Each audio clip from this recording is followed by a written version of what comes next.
Hello guys, इस video में हम बात करेंगे डब्ल्यू वाला जॉब वर्सेस मिनिस्ट्रीज़ के job like C S ads and M E M S O. So हम जब भी जॉब प्रेफरेंस पढ़ते हैं तो ये क्वेश्चन सामने आता है कौन सा जॉब को हम फर्स्ट प्रेफरेंस दें, किसको सेकंड दें, बिकॉज सबकी ये कट ऑफ ऑलमोस्ट सेम जाती है। मेरे साथ भी यही हुआ था 2017 में 2016 में डब्ल्यू ज्वाइन करने के बाद। जब मेरा 2017 में एम ई ए में हुआ था तो मेरे साथ भी सामने भी यही क्वेश्चन था कि मुझे डब्ल्यू में कंटिन्यू करना चाहिए या फिर ये छोड़ के एम ई ए में जाना चाहिए। तो मैंने काफ़ी इसके बारे में इधर उधर से पूछताछ की थी और मुझे काफ़ी चीज़ें पता लगी दोनों जॉब के बारे में। तो उसी के बारे में हम डिस्कस करेंगे। हम इनको 3 या 4 पार्ट में डिस्कस करेंगे। सबसे पहले बात करते हैं हम लोकेशन की। लोकेशन के क्या रहता है तो मुझे लगता है आप सबको पता होगा कि मिनिस्ट्रीज़ वाले जॉब में जनरली हमको दिल्ली ही मिलता है in all cases.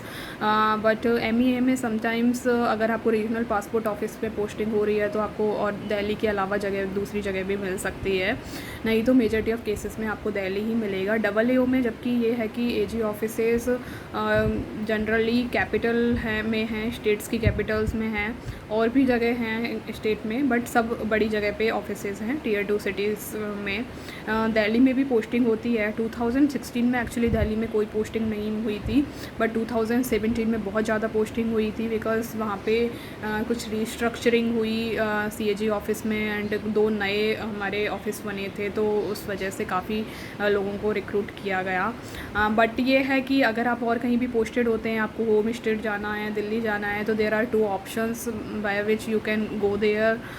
Mutual transfer का एक ऑप्शन होता है, एक डेपुटेशन का ऑप्शन होता है। उसके बारे में हम किसी दूसरी वीडियो में डिटेल में बात करेंगे। तो ये हमारा लोकेशन के बारे में है। सेकंड थिंग आती है work life, work culture, stability and flexibility in timing. उसकी बात करें तो डब्ल्यू में 2 टाइप का वर्क होता है। मैंने अपनी प्रीवियस वीडियो में भी बताया था कि एक फील्ड का काम होता है, एक हेडक्वार्टर का काम होता है। वर्क प्रेशर उतना ज़्यादा नहीं होता है एज डब्ल्यू में, बट अगर आप फील्ड में काम करते हैं तो आपको थोड़ा फैमिली से दूर रहना पड़ेगा बिकॉज टूर प्रोग्राम बनता है, आपको दूसरी जगह टूर पे जाना होता है। और अगर आप हेडक्वार्टर में हैं तो थोड़ी फ्लेक्सिबिलिटी रहती है काम को लेके और टाइमिंग को भी लेके।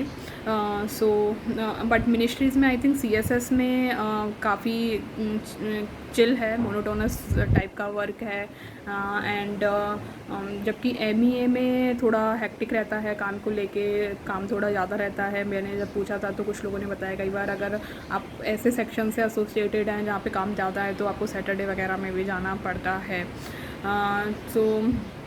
ये काम के बारे में हुआ। उसके अलावा अगर हम सैलरी एंड प्रमोशन का बात करें तो डब्ल्यू का सैलरी ऑब्वियसली ज़्यादा है बिकॉज ये 4800 है ग्रेड पे है, मिनिस्ट्रीज़ का 4600 है। उसके बाद जो डिफरेंस आता है उसमें ये है कि आपका इसका 4 साल बाद डब्ल्यू में 4800 के 4 साल बाद आपको 5400 लेवल 9 मिल जाता है NFU के थ्रू। उसके बाद 8 से 10 साल बाद आपका प्रमोशन होता है सीनियर AO में, सीनियर ऑडिट ऑफिसर, जो कि 5400 लेवल 10 है, ग्रेड A ऑफिसर है। पहले एक्चुअली दूसरी चीज़ थी, पहले एक ऑडिट ऑफिसर और होता था, उसमें पहले प्रमोशन होता था, फिर सीनियर ऑडिट ऑफिसर होता था। तो अभी करीब 7-8 महीने पहले इस चीज़ को चेंज कर दिया गया एंड ऑडिट ऑफिसर और सीनियर ऑडिट ऑफिसर को मर्ज करके एक ही पोस्ट बना दी है। तो अब direct promotion senior audit officer में होता है और सीनियर ऑडिट ऑफिसर को ग्रेड A कर दिया है। आपको 5400 लेवल 10 सीनियर ऑडिट ऑफिसर में प्रमोशन होगा नेक्स्ट। उसके बाद पहले प्रमोशन DAG में होता था। DAG I&AS इक्वलेंट पोस्ट है, बट जहाँ पे डायरेक्ट रिक्रूट होते थे तो इस वजह से थोड़ा प्रमोशन में का टाइम पीरियड ज़्यादा हो जाता था। तो अभी रिसेंटली 2 महीने पहले ही CAG का नोटिफिकेशन आया है कि ये लोग एक पोस्ट क्रिएट कर रहे हैं equivalent to that grade pay, उसमें जिससे डायरेक्ट रिक्रूट डब्ल्यूज हैं उनका प्रमोशन सीनियर AO से हो जाए जल्दी थोड़ा। तो इस तरीके का एक पोस्ट क्रिएट हो रही है इन फ्यूचर, तो एक प्रमोशन उस पर हो जाएगा फिर। उसके बाद बात करें अगर मिनिस्ट्रीज़ के प्रमोशन की, तो मिनिस्ट्रीज़ में सबसे पहले आपको 4600 ग्रेड पे मिलती है। उसके बाद 4800 में प्रमोशन है, बट एक्चुअली पहले प्रमोशन थोड़ा जल्दी होते थे, बट काफ़ी 8-10 साल से कोई जो एग्ज़ाम प्रमोशन के लिए होती है वो अभी नहीं हो रही है, उस पर कुछ बैन लगा हुआ है, जिसकी वजह से काफ़ी बैकलॉग है प्रमोशंस में और लोगों के प्रमोशन जल्दी नहीं हो रहे हैं। तो करीब 8 से 10 साल लग जाता है 4800 होने में।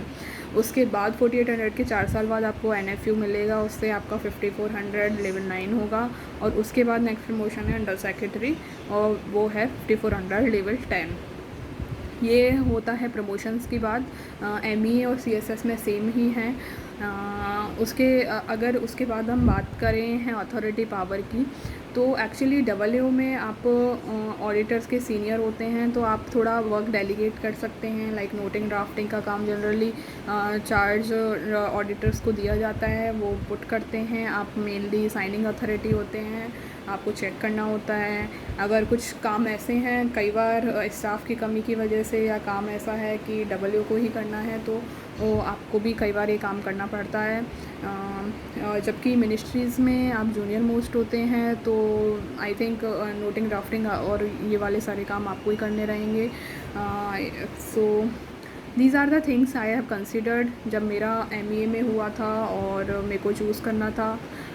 अब आपके ऊपर आपकी प्रायोरिटी है, आप किस चीज़ को प्रायोरिटी देना चाहते हैं, अकॉर्डिंगली आप डिसाइड कर सकते हैं। मैंने काफ़ी चीज़ें कवर करने की कोशिश की। अगर आपको किसी एक टॉपिक के बारे में डिटेल में बात करनी है, किसी एक पर्टिकुलर चीज़ के बारे में डिटेल में बात करनी है, तो आप मेरे को कमेंट करना, मैं इसमें कोशिश करूँगी कि उसके बारे में बता सकूँ।